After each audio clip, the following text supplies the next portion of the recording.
Formaður velferðarnefndar Alþingis gagnrýnir breytingar á heilsugæslunni sem heilbrigðisráðherra kynnti í dag og segir þekkt mynstur að fjársveltastofnun og boðar svo aukinn einkarekstur.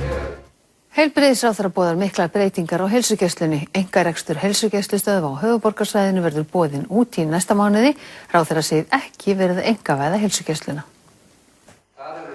Heilbrigðisráðherra kynnti fréttamönnum breytingarnar fyrir hádegi í dag en hafði í gær kynnt þær velferðarnefnd Alþingis og starfsfólki heilsugæslu höfuðborgarsvæðisins. Það gengur út á það að styrkja grunn heilbrigðisþjónustunni í landinu, byrja á höfuðborgarsvæðinu. Er verið að einkavæða heilsugæsluna?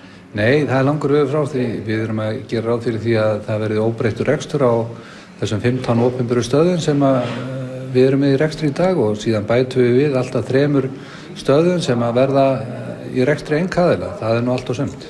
Við kannski sjáum þarna þekkt mynstur. Þú byrjar á því að fjársvelta stofnun og þegar komið í óefni þá notar þú tækifærið og boðar aukinn einkarekstur. Vandi heilsugæslunnar er fyrst og fremst ákveðin skipulagsvandi og fjárskortur. Helsta breytingin er að í stað þess að heilsugæslan sé fjármögnuð með föstum fjárveitingum eins og nú á rekstrarféð að endurspegla sjúklingahóp hverrar heilsugæslustöðvar. Markmiðið er það að allir eigi sinn heimilislækni.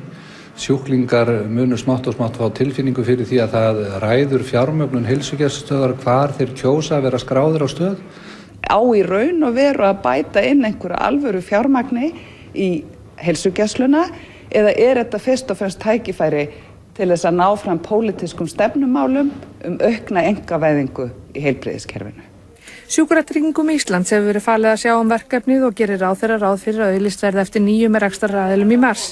Fyrirtæki sem rekur heilsugæslustöð verður að vera í meiri hluta eigu heilbrigðisstarfsmanna stöðvarinnar og óheimilt verður að greiða arð út úr rekstrinum.